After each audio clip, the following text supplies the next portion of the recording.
said, I thought it was normal. I didn't realize that it kind of was not like so much not normal until I was older, where my parents were fighting a lot. They got a divorce at some point. I think I was like a freshman in high school, but they weren't really. I always knew that they weren't going to be together forever for like as long as I can remember. Then I have like three older siblings, two sisters and a brother.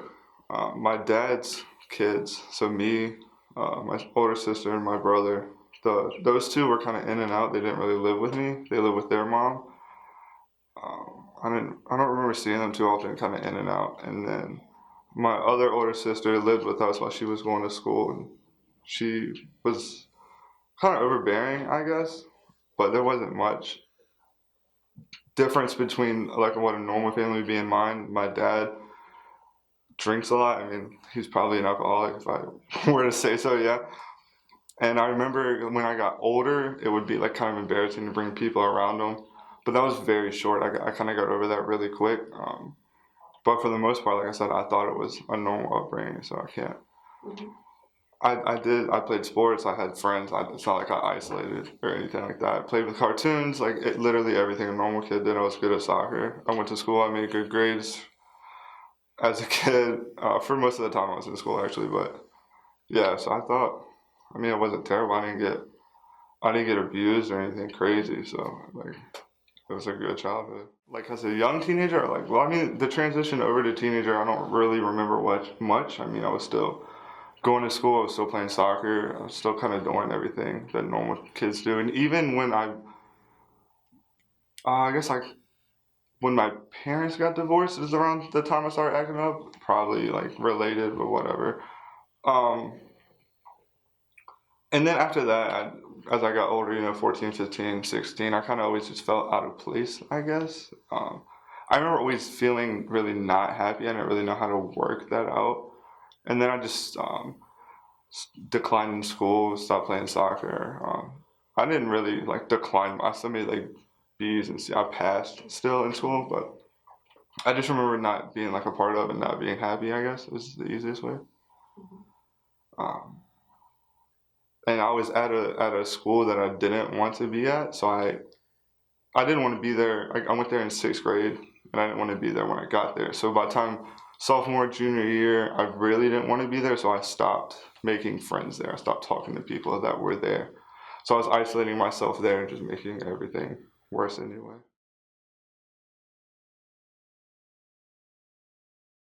It was wonderful.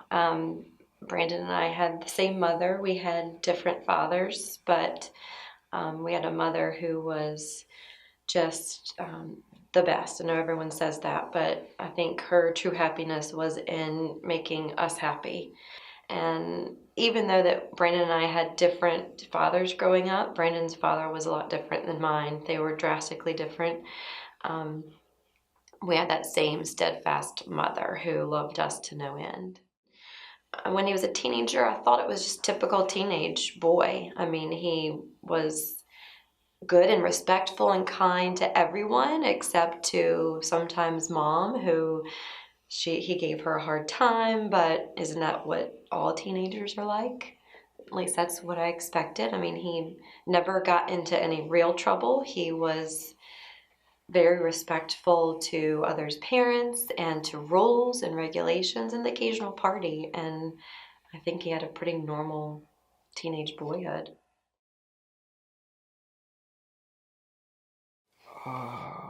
They were really rough. I guess that's when I started using, and I didn't get kicked out of that school, but I did enough to where I got pulled out of school because I was gonna get kicked out within like 2 weeks of my junior year.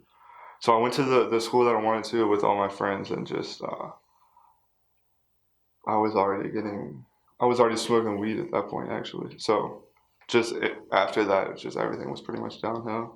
Like I really wasn't even going to school at that point. I specifically remember we had like chapel at the Christian school, and the guy that came was talking about he used to get high or whatever, and I was like, I'm gonna do that. So like that's a memory I have, which is not the best.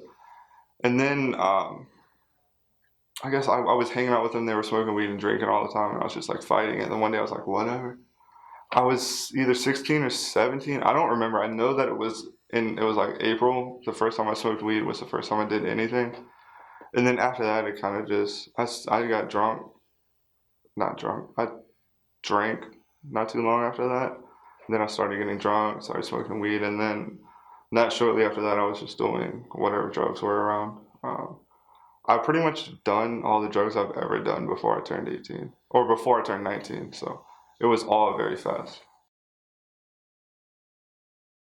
Yeah, I mean, I guess it was just comfort that I didn't have before. It's like either like I was feeling alone or not a part of, or whatever the case may be. I didn't feel that way anymore. Or if I was like shy or wasn't confident, smoke some weed, I would get worse when I smoked weed actually. But if I drank or whatever, I would be more confident.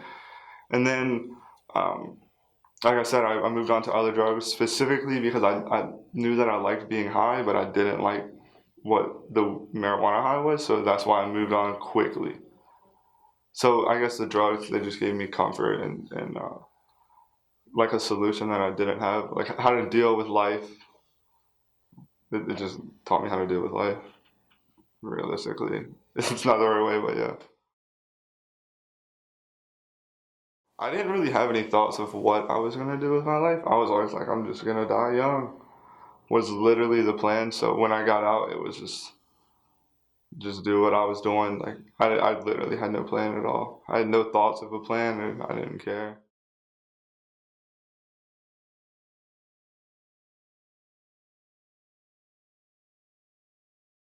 I tried to get him to get a job. He would go like all day. He'd say, look, and then come back home with a new job opportunities or anything. And he just didn't, I just thought it was a bad time for him, and I thought he'd kind of just grow out of it. But he kind of stayed in that area where he didn't want to go anywhere or do nothing. He didn't want to find a job. Um, so it was kind of difficult for me because I was a single parent, and his dad was around, but um, he lived at his own house. He wasn't interested in motivating Brandon either, and I was kind of didn't know what to do, so I didn't do anything actually. And so after about a year or so, and he hadn't gotten a job yet, um, said one night that he was going to join the army. So he said, it's been up all night since 4 o'clock. I made a decision. I'm going to join the army. So his sister Angela took him and took him to the army recruiters, and he joined up. So I thought that was the answer to my prayer because I didn't know what he was going to do because he didn't look like he was going to go anywhere or do nothing. So he joined the army, and we were happy and excited, and he did everything he needed to do to get there. And there was a lot of hoops he had to jump through, and he did them all. And he was glad to do them, I think. And he seemed excited. He seemed a little more happier, and we were proud. I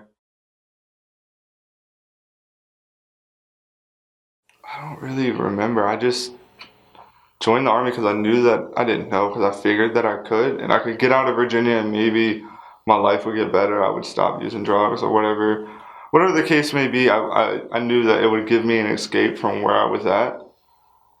Kind of like if I leave Virginia, my life will get better, like I said, or whatever the case may be. And I knew that I would have a steady paycheck. I could support my habits or support myself at least. And that was really my only reasoning. I didn't put anything else into it. And maybe like as bad as it is, like maybe I die in the army. So like let's speed the process up. So that's kind of where I was at. And I was just tired of like hearing my family just took because I couldn't hold down a job. I never had a job before that, so just irritating.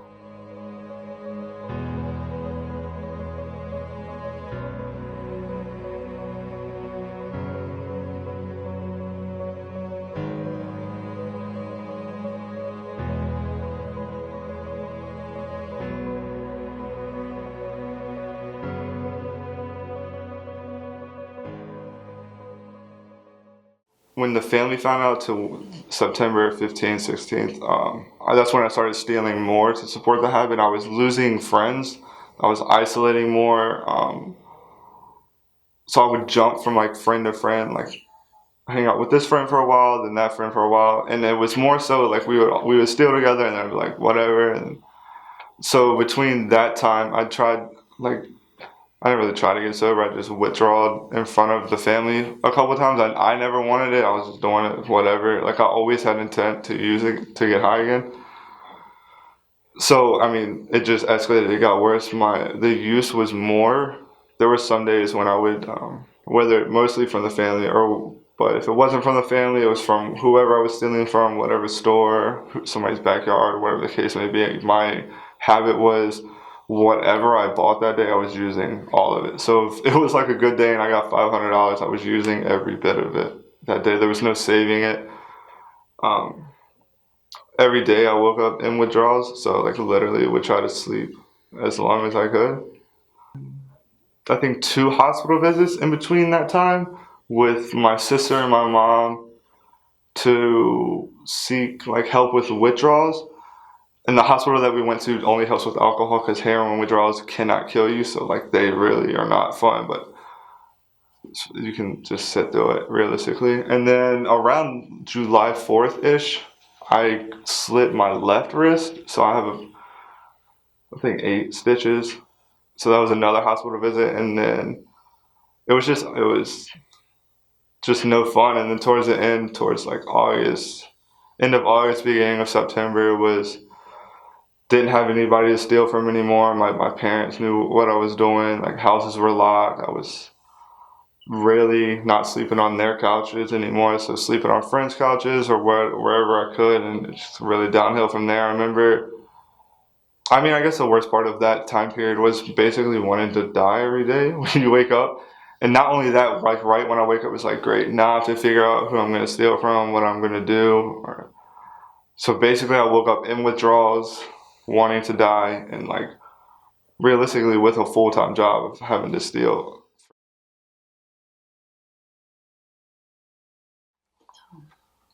Well, let me first say a couple months before that, it was probably 6 months before that happened. Um, Brandon was going to, I got cancer. I was going through chemo. And his dad come over on a Saturday and said, Brandon's coming home. I was like, Mom, y'all don't need to bring him home for this. Well, I got it. I said, he needs to be at the base. Just, it's okay. And his dad said, no, he's coming home for good. Um, he got discharged out of the Army with a, not an honorable discharge, but just a general discharge. They were letting him go because he um, got caught drinking and didn't do the program like they wanted, so they let him go. So that was very, very hard for me to accept at first. Matter of fact, I almost ended up in the emergency room that day because with the chemo and the cancer, and then him coming home out of the Army was very devastating and disappointing, and I was hurt. He came home, and it seemed like he had a hard time because we all thought that the Army was the answer for him. And when he came home, there was a period where he just didn't seemed lost, didn't know what to do at that point because this was his career path, and now that had been taken away from him. So now what was he to do? And so it seemed like he was back at square one again. And I thought it was just a simple depression. You know, he's going to get over this. This is a small little bump in the road. And it became clear shortly thereafter, I guess a few months into it, that something was not right. He was sleeping all day. He was up all night. It started to be that he just had no drive or desire to really do anything. Conversations with him were more I don't know, I don't care. And that was pretty much the extent of the conversations with him. And so I remember thinking hard on this one day, and I went into the bathroom and I saw some splatter marks on the bathroom wall that were dark gray looking. And I have no idea why I connected that, but I immediately thought, this is heroin. And I don't know how that came to my mind, but I immediately connected the dots and thought that might be it. And I was very devastated. I didn't know what to do with that. I didn't want to share it with anybody because I wasn't sure. I don't want to accuse someone of doing that when I'm not 100% sure that's what's going on. So that night, after dinner, we went on a walk. My husband and I left Parker with Mom and took a walk and explained to him what I'd seen. And he pretty much confirmed that I think that this is probably the answer to what we've been thinking is going on with your brother.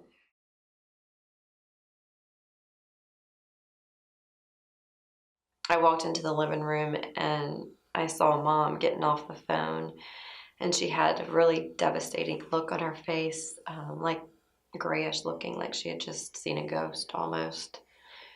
And she hung up the phone and said that one of Brandon's friend's mother had called and said that they had found him shooting heroin. Lots of emotions going through us at that time. Scared. That confirmed what I had seen was true. The way I am, I just immediately switched from being angry and upset and horrified to then, what do I need to do? We need to get the family together. Let's figure this out. That next day, we brought him into the house, and I vividly remember.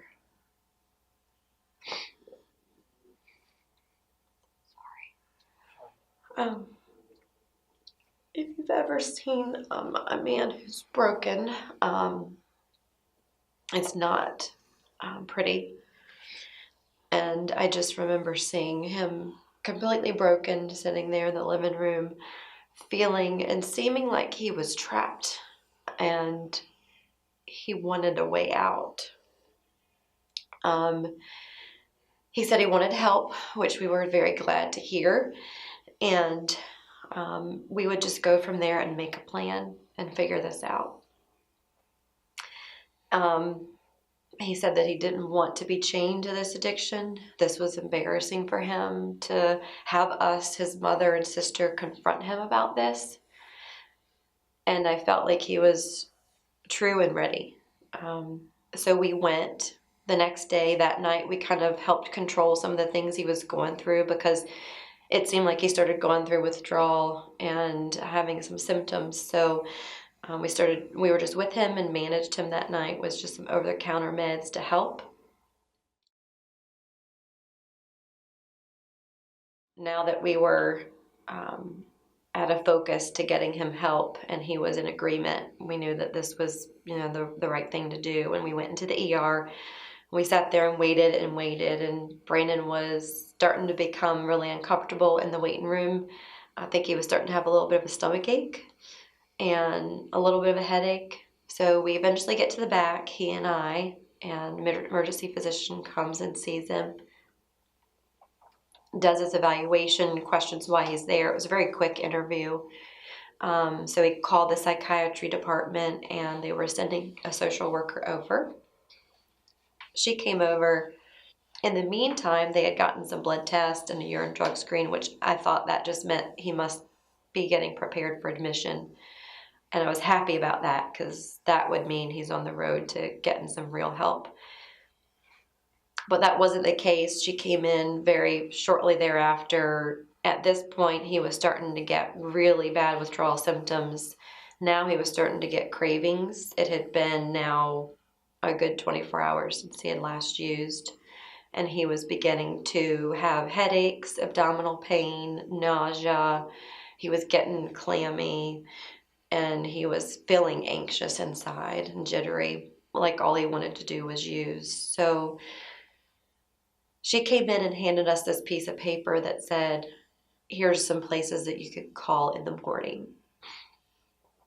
And I was just appalled that they were sending us home now with a few numbers of places we could call. And here was Brandon getting ready to use any second, just feeling the jitters and anxious. She decided after I talked to her and said, we really want help. This is the first time we found out about this. This is not like he's been a drug addict. I didn't know he'd been a drug addict for a long time. And she wrote down a few more numbers, but said that he couldn't stay there at the hospital because they don't take in heroin addicts. But there's a number we could call tomorrow, and maybe they would get him in the next 2 weeks.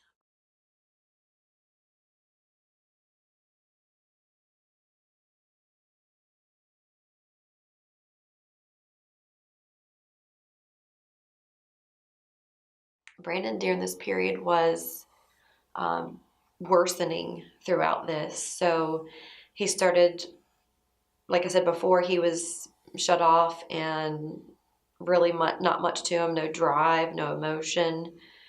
It was more of the same, and he started stealing from us. I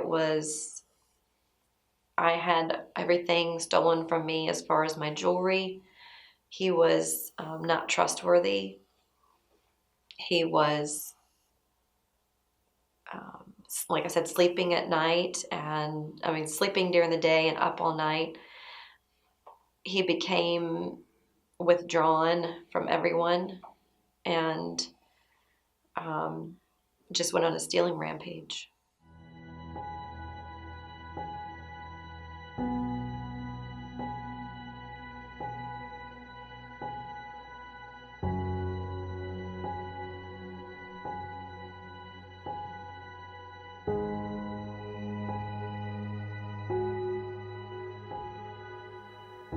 We couldn't trust him. Eventually, we had to tell him he had to leave because we were afraid for our lives.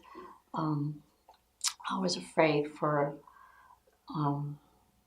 Parker and Angela and John because we didn't know how deep he was into the drugs. So we didn't know if a drug dealer would be coming by. We were afraid that Parker would get into, maybe Brandon would lay some drugs around. We were afraid he might get to them. I didn't want to let Brandon leave because I didn't know where he'd go except for his dad's, and I didn't really like that idea. But I had realized we had to do something because he couldn't live there with us. So we were always fearful of what might happen if Brandon would overdose at home or something.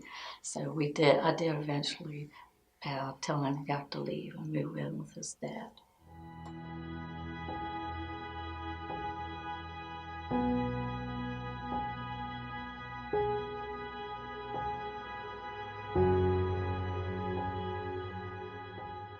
I was in heroin withdrawals. Like there was nothing around it. They didn't give me any medication for it. Um, so I would like talk to the interns and talk to the people there. And I had like a case manager. It's like, oh, you're going to rehab. I was like, oh, cool, man. No, I'm not. It was actually a lady. So I refused to go to rehab, and then she left for the day. And I was kind of thinking about it. No, I just wanted a bed. I didn't really. I thought I was thinking, I was like, I'll go to Williamsburg once I found out where the treatment was in Williamsburg. I was like, I'll go to Williamsburg and I'll just do that and I'll get out and I'll live in Williamsburg. And that was my only thought. I never thought about, like I said, I did think about getting high, but in like the future plans or whatever, it wasn't like, I'm going to get high in the future or I'm going to get sober. It's like, I'm just going to go over there. Yeah, so I went to Farley. So nobody knew where I was at the whole time this was happening, and I only called my mom at the rehab because I didn't have any clothes. So I get there and I call her and she brings me clothes, and I kind of just I just follow the rules, I guess. Um, I still had no intention of getting sober, but at the time I also wasn't thinking about getting high. I was just chilling. Like I said, I followed the rules. I went to the groups. I participated in groups. It was awesome. I got 3 meals a day. They were good meals. The first time I'd eaten in a long time. A bed to sleep in. I made friends there. But like I said, there was still no intent to like stay long-term sobriety or anything like that. Rehab wasn't that bad either. I had a lot of fun in rehab. I made friends. I learned a lot either about myself or about my addiction or like kind of why I do what I do, whatever the case may be. So I learned a lot in rehab, and so I kind of just like the easiest thing to say throughout the whole beginning of my recovery was I just went with the flow, like did whatever the psych ward said, did whatever Farley, the rehab, was saying. Like it was very simple. So I originally got sober in Florida out of fear of just being homeless. Followed all the rules, did whatever I had to do, whatever they had asked me to do. But around 6 months sober, I was not doing. I was like working all the time and doing whatever the case may be, and like in the back of my head, I was like, "Let's get high," or whatever. Whatever I was saying to myself, I was like, "Kind of don't want to do that." Like I have a good life now. I talk to my family, so like around 6 months, it's where it was like, need to do what needs to be done to stay sober now. Not like now that I want this, I like the benefits that it gives me. So around 6 months sober. It affected my life in like every way. Like financially, it's the easiest one. I had two bank accounts that were overdrafted and closed. My family wasn't speaking to me anymore. Like fair was fair. I stole everything from everybody. Like I had no possessions. Like I said, I barely had clothes. I had destroyed myself financially and hurt my family financially. My mental state was just shot. Like I said, I wanted to die every day and isolating. Like spiritually, there's nothing spiritually, and like I have literally no emotions. I remember when I was in that McDonald's, like I said, I remember I was sitting there and I was like, why do I never feel anything? Like not physically, like I know why I'm not feeling doing opiates, but like why do I'm never sad? Like I'm never happy. It was wild. I remember thinking that. I don't know. Destroyed my family's lives. I definitely put a dent in everything. They didn't trust me, like rightfully so. They didn't talk to me. I didn't have any friends anymore. It was just like literally. I didn't, like I said, I don't feel as if I look that bad.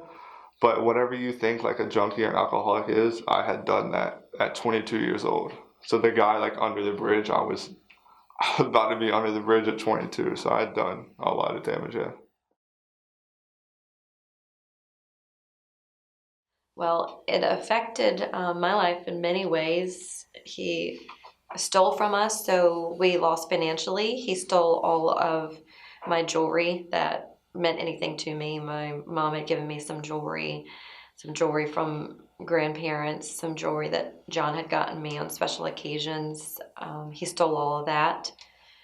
I did eventually buy some of it back, but it again affected me financially. I had checks stolen. My husband had some precious things over time that he had collected that were stolen from him.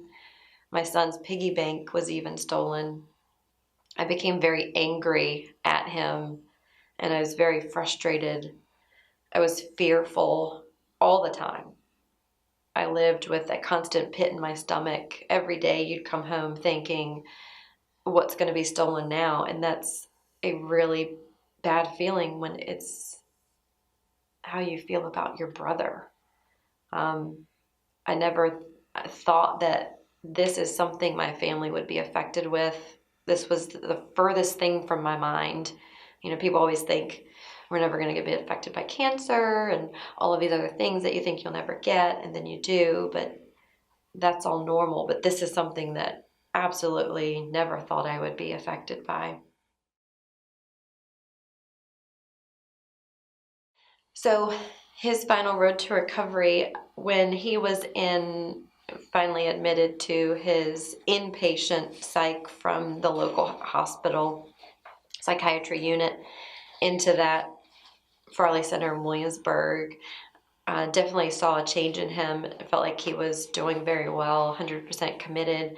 I honestly can't say that I've seen very many people who are so committed to something that they put their 100% effort into it. And I've honestly seen that. He has been and is proven to be one of the strongest people I know, next to my mother, who has had a rough life and beat cancer. But my brother is one of the strongest next to her, because I cannot begin to imagine what he's been through. I've learned a lot along this road. They had a family weekend where we learned a lot about addiction, and he is just an amazing person now. I've committed to his recovery, and he's done everything he needs to do, and it's been quite a joy to see how his life has turned around. I was very upset all the time, scared. Um, I felt helpless. I felt um, I felt short of being a good parent because I couldn't help him and I didn't know how to help him. And I couldn't trust him to do anything, or anything he said he was untrustworthy. He wasn't reliable, that's for sure. We'd He'd say he'd want to go get us a burger or something to eat, and I'd give him money, and he'd be gone for 2 hours. So we were always on edge. Um, I was just scared for him mainly, and for myself, I was I felt like I let him down, and the only way I could get through this was through my faith in God.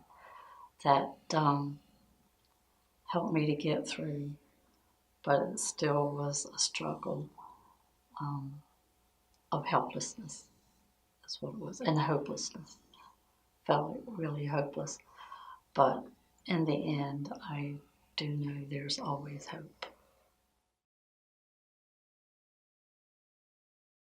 I mean, it's changed my life a lot.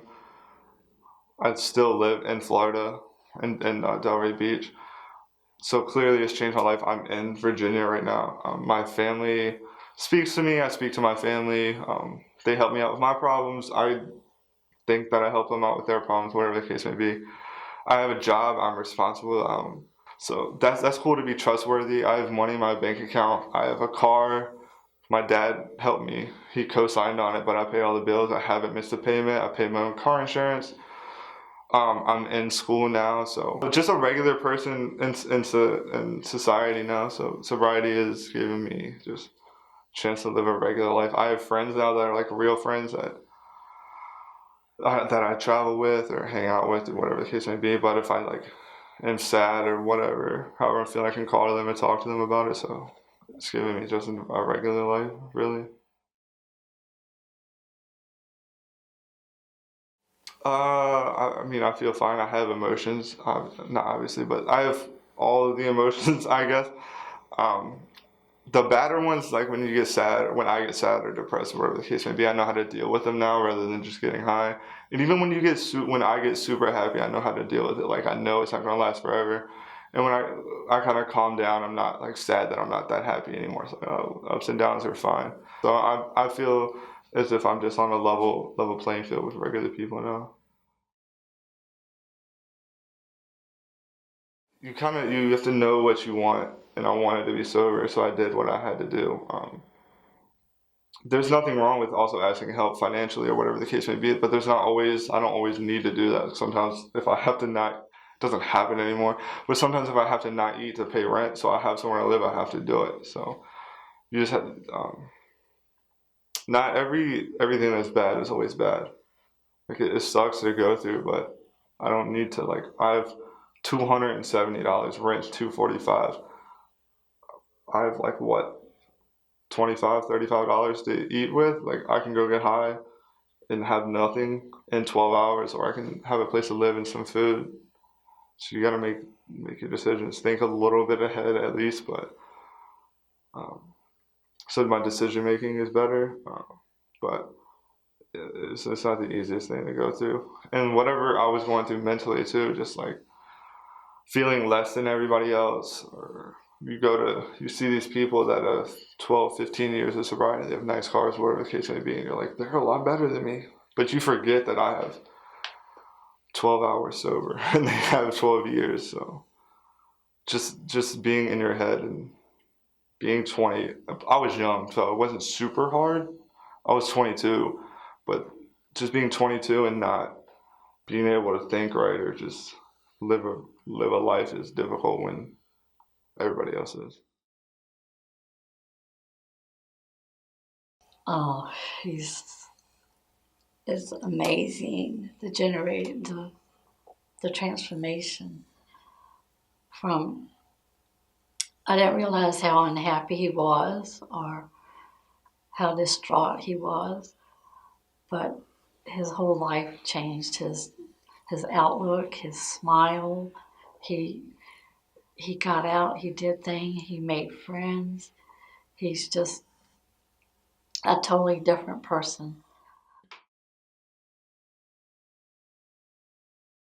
Definitely a happier person. He's fully committed to his recovery. He's a spiritual person now. He prays every day.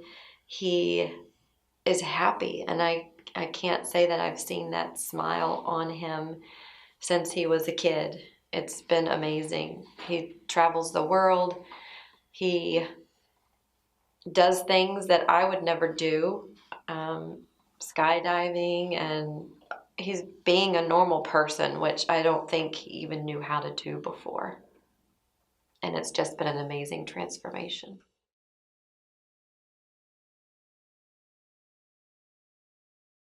When we went to the family weekend at Farley Center, I learned such a great deal about what addiction is and what it actually does to you and how it affects the mind, the soul, the spirit, and just physically what happens. It's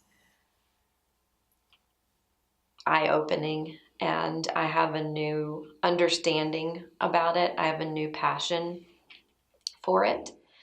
And I think one of the things that I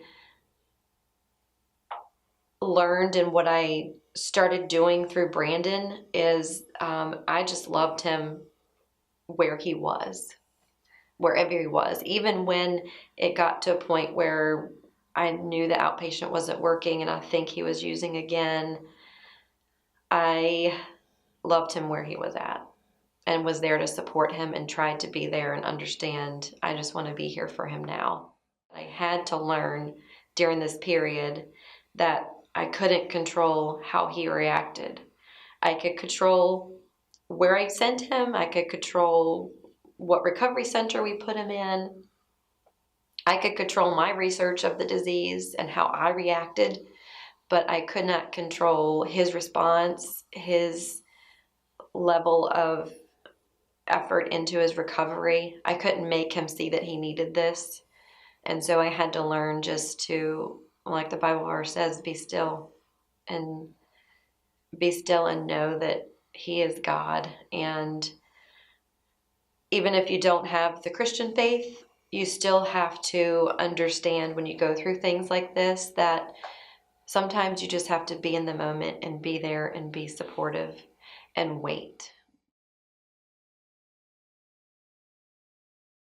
I chose to get high when I was 16, 17. I was 21 when I got out, so I chose to start doing heroin at 20, 21, whatever. But there's a point where like you don't choose anymore, and this I just have to do it. Obviously, it's very easy to see because I'm going through withdrawal, so I have to do it. But there's a mental. It's really hard to describe. Just like you wake up and that's all you think about. Like you have to do it, and then you can fight it all day long. Especially if you're like in the middle of it, like you're not sober, like you're like you used yesterday, so you wake up and that's all you're gonna think about. It's not like an on off switches. And a lot of people also, it is easy to stop, but it's not easy to stay stopped. So if you like, obviously you isolate somebody, or if I isolate myself in my parents' house for 4 days, I'm gonna stop. That doesn't mean I'm gonna stay stopped or I want to stay stopped. It's a difficult call. Obviously, people are gonna say whatever they're gonna say. hope for the best, or whatever the right word is. Like, know that I want help, whether I take it or whether I maintain the help is not something that you know, but even just be kind-hearted would be helpful. Well, it definitely made me stronger. It made me see drug addiction or addictions in a different way, more compassionate and more humble towards those people. Like, it's not what they choose. Um, so I look at them in a different light, more as like my child would be, someone who needing help. And I feel um,